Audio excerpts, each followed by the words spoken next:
안녕하십니까, 이진우입니다. 저희 안내방송에서 말씀드린 것처럼 저희 OBSTV 다시 시작합니다. MBC 라디오 손에 잡힌 경제 진행자입니다.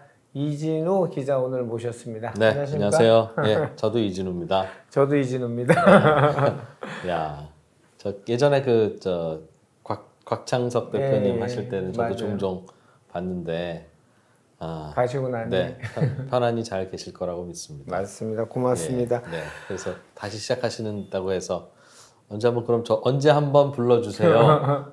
저도 돕겠습니다. 했더니 1번으로 부를 줄은 몰랐다. 내가 좋아하잖아요. 야, 정말 예전에는 우리 이진우 선배가 진짜 뭐 부동산 업계 10명 중에 8명은 아는 사람이었는데 진짜 요즘 아는 사람 줄었구나.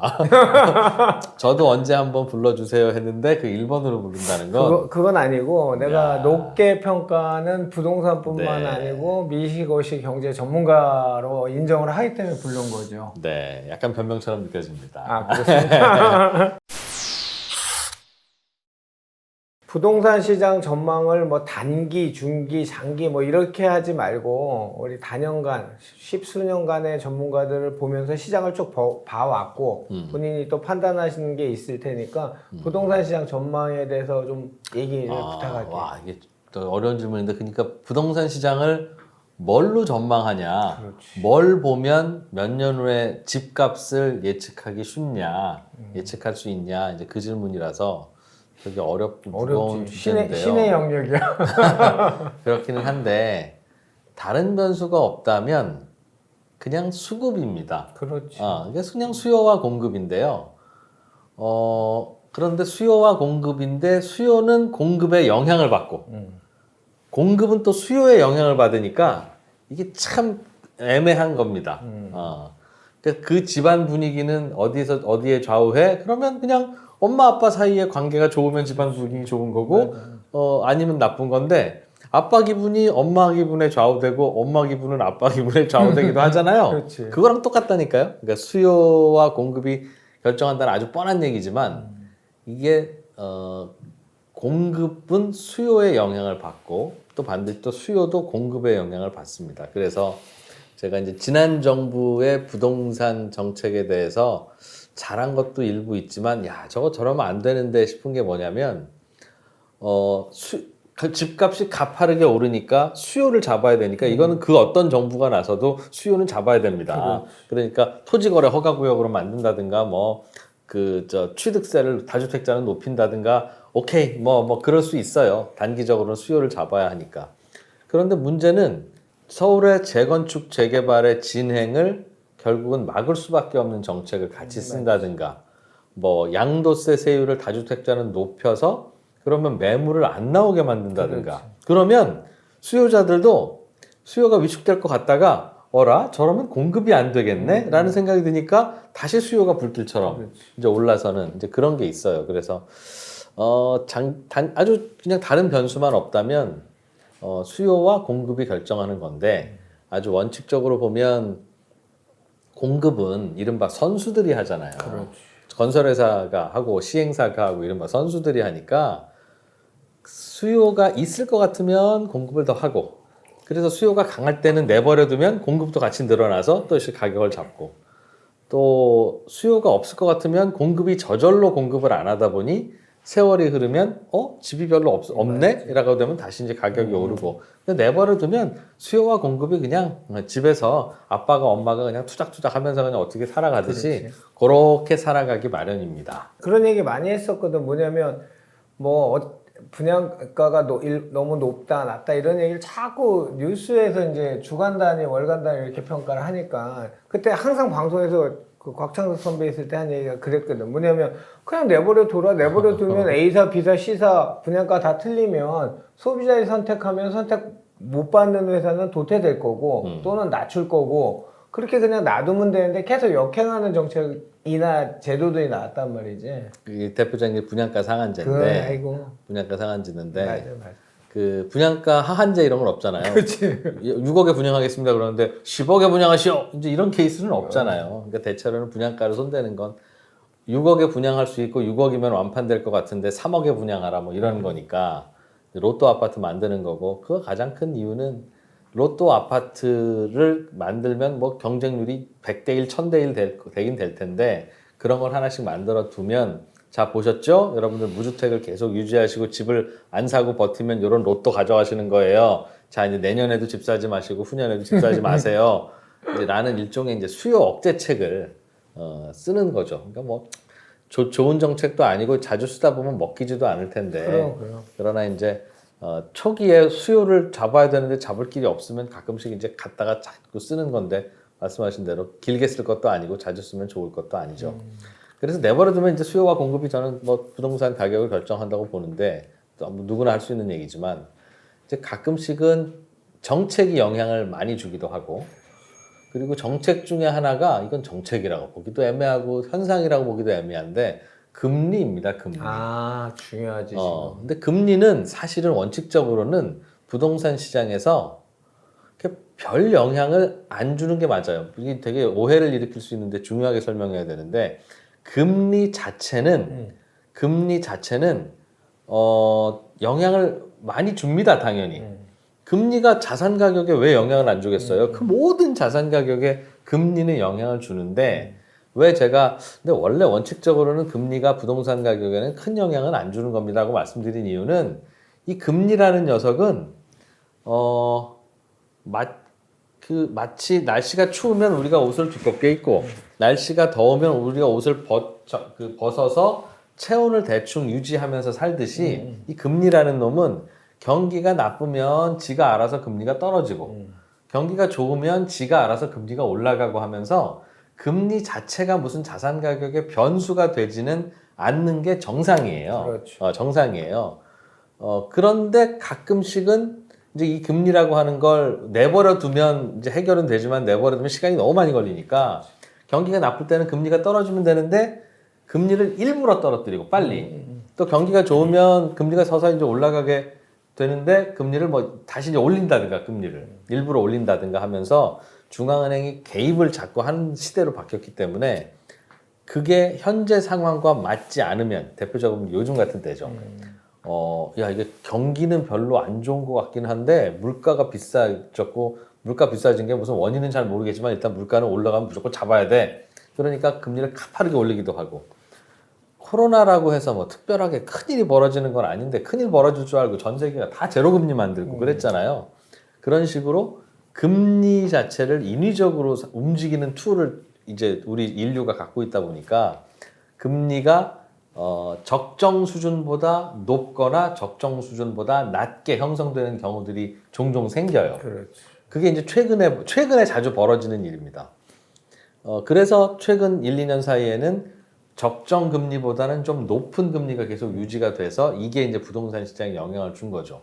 그리고 돌이켜 생각하면 코로나 때는 적정 금리보다 너무 낮아서 2021년, 2020년에는 야 이래도 되는 건가 싶은 정도의 가격이 형성됐던 거고 그렇게 이해하시면 되는데 궁금한 건 그럼 앞으로는 어떻게 될 거냐라고 할 때 요즘 가장 궁금한 건 이제 물가이란 변수들이 좀 가라앉으면 다시 금리는 적정 금리라는 수준으로 내려갈 텐데 혹은 변화할 텐데 그놈의 적정 금리라는 게 어느 정도지? 그렇지. 가장 중요한 게 그거지. 예. 지금. 그러니까 쉽게 말하면 제로 금리 하다가 5% 금리가 됐단 말이에요. 미국은 제로 금리는 2021년, 5% 금리는 2022년. 맞아요. 그러니까 이게 둘 다 비정상이라면 그 다음에 2027년이나 8년이나 2030년쯤 가서 아무 일 없다면 어느 정도 금리에 수렴하게 될까? 이게 되게 궁금한 건데 이게 다시 제로 쪽에 가까우면 야 자산 가격은 많이 오르겠다 이렇게 전망할 수 있는 거고 이게 5에 가깝다라고 하면 야 이건 조금 지금 부담스러운 금리지만 이 금리가 계속 유지된다면 야 이거 어떻게 하지? 하는 생각을 해야 되는 거니까 원래 금리라고 하는 건 자산 가격에 큰 영향은 안 주는 변수인 게 맞는데 요즘 최근 한 5년에서 앞으로 한 5년 사이에는 인위적으로 건드려 놓은 금리의 영향이 커서 이 금리가 어떻게 될지를 잘 고민을 해봐야 된다라는 얘기입니다. 그런데 제가 지금 잠깐 준비해온 그래프를 하나 보여드릴 테요. 예. 이게 뭐게요? 1960년부터 이 최근까지의 뭐를 그려놓은 건데 그러게 이게 뭘까? 0, 1, 2, 3, 4, 5, 6 사이의 범위에 있는 이 그래프입니다. 보면 오른쪽으로 쭉 내려 가라앉아 있으니까 결혼한 부부의 애정, 비슷한데? 뭐 그런 거, 뭐 우리 애의 성적, 어. 뭐 이런 느낌이죠. 근데 이게 뭐냐면 이게 1960년부터 최근까지의 중립금리입니다. 아. 미국의 중립금리. 이 중립금리라는 게 뭐냐면 기준금리도 아니고 시중금리도 아니고 우리 저 자동차 운전하다 보면 엑셀 밟으면 앞으로 쌩 하고 더 나가고 브레이크 밟으면 가던 차도 끼 멈추잖아요. 그런데 그냥 오토매틱이라고 생각하면 D에다 놓으면 D에다 놓고 손을 붕 떼요. 그렇지. 그러면 이 녀석은 그냥 질질질질질 가잖아요. 그러니까 엑셀을 밟지도 않고 그렇다고 브레이크를 밟은 것도 아닌 상태에서 내버려두면 질질질질 지 혼자 가는 그 속도. 그러니까 학생 성적으로 치면 열심히 공부하지도 않고 그렇다고 시험날 아침에 배탈이 난 것도 아니고 그냥 불시에 딱 시험 보면 평소 성적으로 띵 나오는 이 성적. 그게 중립금리이고 중립금리. 그럼 중립금리라고 하는 게 저렇다는 겁니다. 아. 그러니까 전체적으로 쭉 내려왔죠. 그러니까 지금까지 계속 뭐 길게는 한 4, 50년, 짧게도 2000년 이후에 닷컴 버블 무너진 후에 계속 우리는 저금리 시대, 저금리 시대, 저금리 시대를 살아왔다고 하는 게 지금 저 경험 때문에 그러는 거예요. 아. 그런데 앞으로는 어떻게 될까? 이제 이거를 고민을 해야 되면 앞으로는 그럼 어떻게 될까를 예측하려면 저게 왜 저금리가 나타났을까?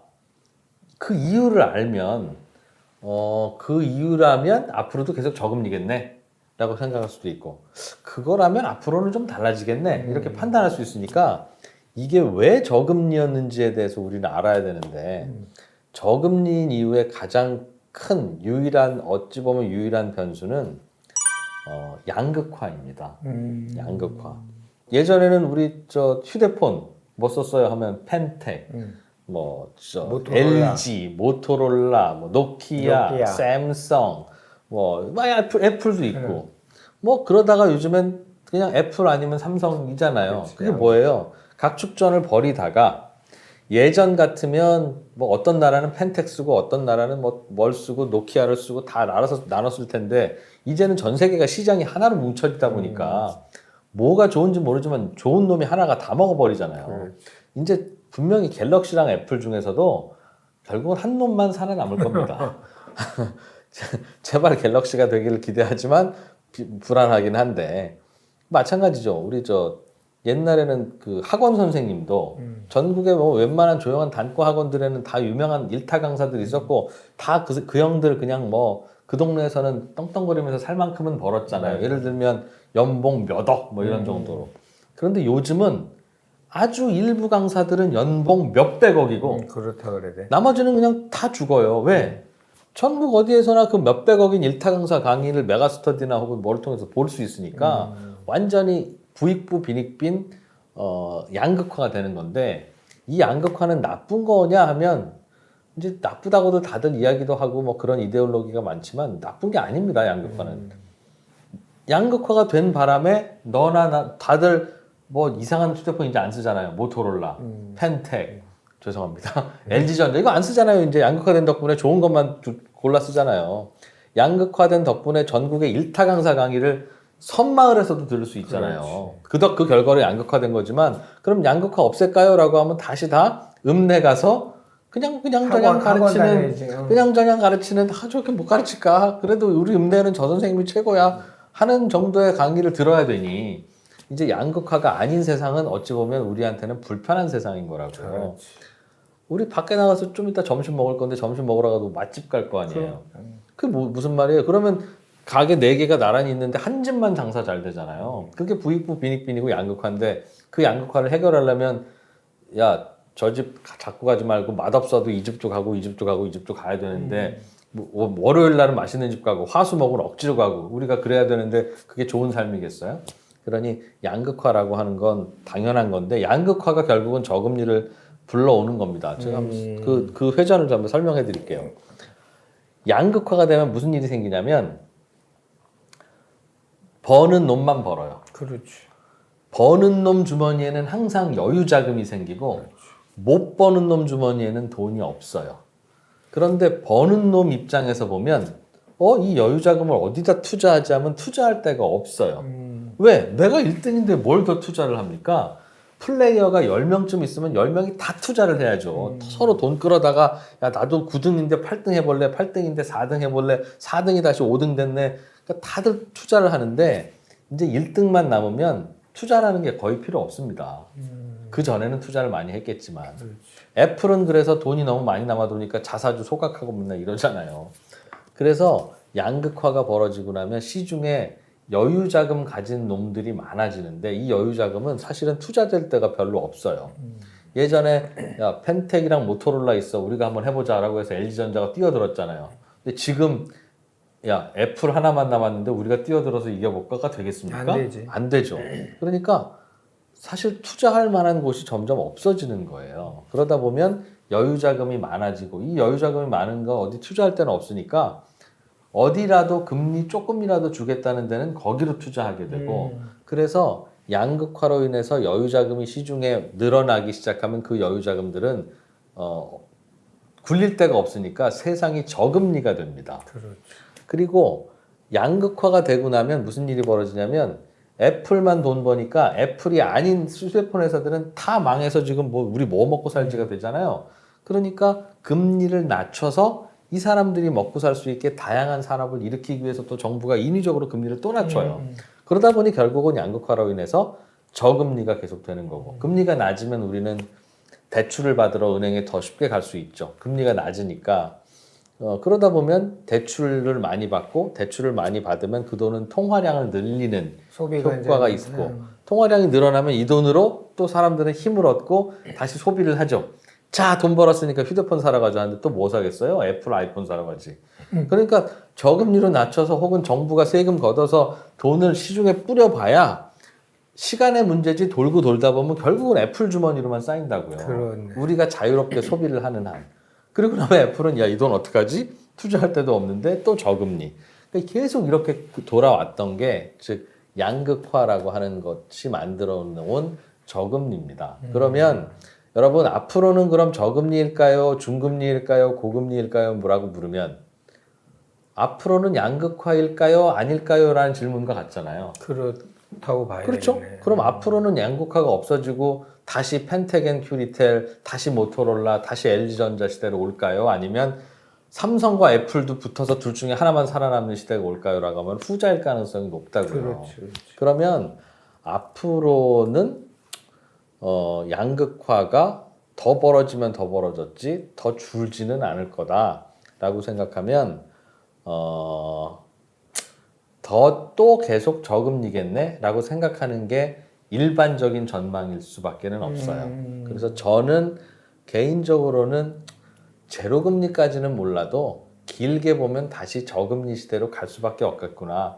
왜? 저금리가 지금 설명해드린 이런 원리 때문에 만들어진 거라면 이 상황이 바뀌지 않는 한 또 저금리지 무슨 방법이 있겠냐라고 생각하는 게 당연하고 합리적일 수밖에 없으나 앞으로 한 4, 5년 또는 뭐 어떤 일정 기간 동안에는 제가 설명해드린 이 사이클에서 약간의 변수가 있어요. 뭐냐면 그림 한번 같이 한번 보실까요? 그게 제가 이제 좀 전에 설명해드린 이 그림인데 소비가 증가하면 그러니까 즉 통화량이 늘어나고 사람들 주머니에 돈이 그래도 다시 두둑해지면 제가 설명을 어떻게 했냐면 그러면 다시 소비가 늘어나더라도 그 소비가 결국은 애플 사러 갈 테니까 애플 주머니로 가지 않겠습니까? 라고 설명을 했는데 요즘 미국에서 벌어지는 일은 꼭 그렇지는 않아요. 즉 결국은 돈은 부자들한테 돈은 기업들한테 가서 쌓이고 특별한 생산 수단이 없고 부가가치 창출 능력이 없는 근로자들한테는 안 쌓여. 그래서 양극화야라고 지금까지는 설명했는데 이게 미국의 요즘에서는 인구 구조도 그렇고 그리고 코로나 시기 동안에 근로자들이 놀았어요. 맞지. 정부가 돈을 주는 바람에 놀 수 있었어요. 그러는 바람에 아휴, 나는 접시나 닦아야지 평생. 접시 안 닦고 싶은데 다른 것 좀 할 수 없을까? 라고 고민을 하긴 했으나 또 내일도 접시 닦으러 가고 그 다음 날도 접시 닦으러 가야 하는 이 상황 때문에 결국은 계속 접시만 닦게 되던 근로자가 다른 데로 이동을 못하던 과거의 상황이 코로나라는 명분으로 정부가 보조금을 찔러주면서 야, 난 접시 대신에 유리창을 닦아볼까? 아니면 접시 대신에 만두를 빚어볼까? 하는 상상도 하고 시도도 하고 그렇게 하게 되면서 미국에서는 지금 요즘도 그렇지만 저 이제 접시 그만 닦겠습니다. 다른 일 좀 해보려고요, 사장님.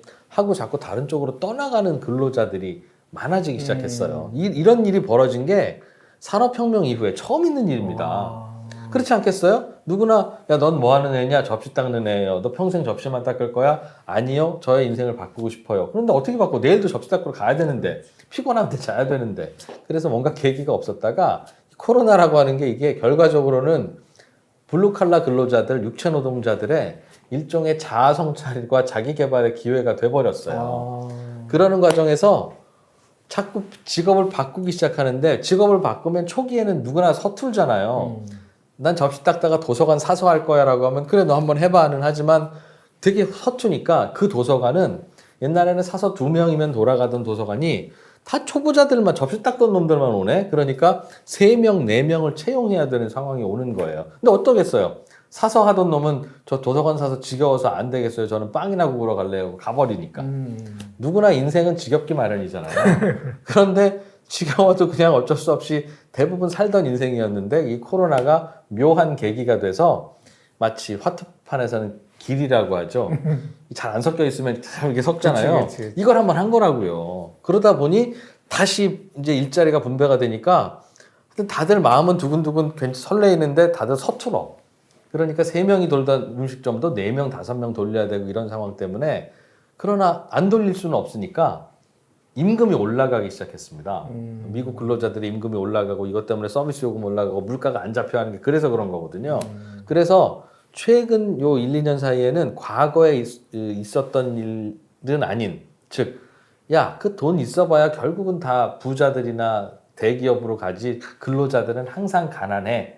그래서 돌고 돌다 보면 저금리야 라고 하는 상황이 아니네. 근로자들 주머니에도 돈이 좀 쌓이는 때가 있긴 있네 라는 현상이 요즘 벌어지고 있는 거예요. 그런데 야, 요게 계속 갈 거냐 아니면 다시 그러다가 근로자들도 돈 모았으면 또 아이폰 17을 사야지 하면서 다시 애플로 돈이 흘러갈 거냐 하는 건 지켜봐야 알지만 뭐 여러분들도 이제 거기서부터는 상상을 해야 되고 뭐 다 모든 경제학자들이 이거 어떻게 될지 주목하고 있습니다만 시간의 문제일 뿐 결국은 다시 다 또 예전 상태로 돌아갈 가능성이 저는 개인적으로는 조금 더 높다고 생각합니다. 그러나 야 요즘 왜 다시 저금리로 안 가? 그 이유는 돈 풀려봐야 그래서 소비를 해봐야 노동자들의 주머니는 비고 그 돈이 다 대기업으로 가라는 현상에서 조금 달라지고 있기 때문에 이거 새로운 현상인가? 라고 하는 생각을 하면서 그렇게 되는 거고요. 또 하나는 애플 금고에 돈이 많이 쌓이면 이 돈을 애플은 여기저기 이제 굴려서 수익을 높여야 되는데 이거 뭐 가져가는 데가 아무도 없잖아.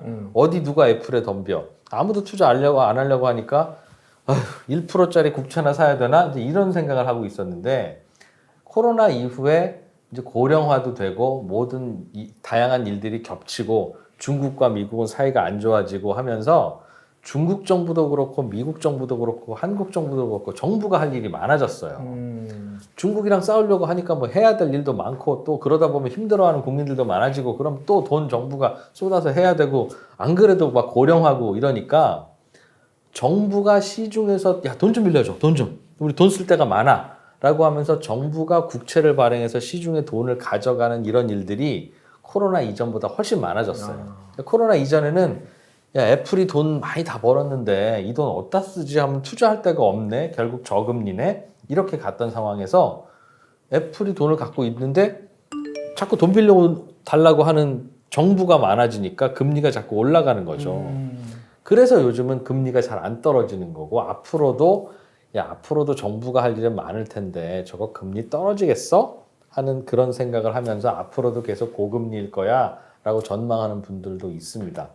개인적으로는 그 예상은 꽤 맞을 수도 있겠구나 하는 생각은 들어요. 왜냐하면 앞으로도 정부가 할 일은 많아질 거라는 데는 저는 동의하거든요.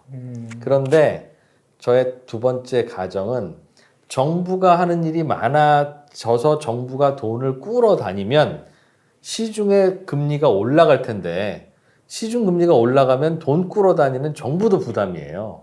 그리고 정부가 왜 돈을 꾸러 다녀요? 그 돈 꾼 걸로 자꾸 시중에 돈을 뿌려서 시중 경기를 살리고 서민들을 도와주려고 하는 건데 금리가 자꾸 올라가면 서민들은 힘들잖아요.